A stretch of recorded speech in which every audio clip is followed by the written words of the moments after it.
இந்த சர்வ சக்திய பார்த்தா நீ சபதம் போடுற உன்ன மாதிரி துஷ்ட சக்திகளை வேரோட அழிக்கிறதுக்காக அங்காளமா நான் மாறுவேன்.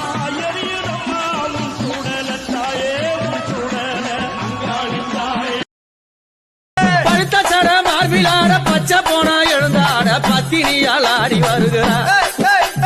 முக்கா சட மார்பிலாட அம்மா அந்த முக்கா சட மார்பிலாட செந்தூரில் இருக்க என்ன குறை நேருமையா கோவில் மணி கேட்டிருந்தா வாழ்வில் இல்லை கும்பமையா மலையில் வந்து விழுந்திடணும் நீனு விலை போனா பசிக்கு அது சோறு உப்பு காத்து ஊத காத்து சுத்தும் கடலு கரைய பார்த்து சத்தியமா கோயில் கொண்ட சுப்பையா இந்த குப்பத்துக்கு குலவி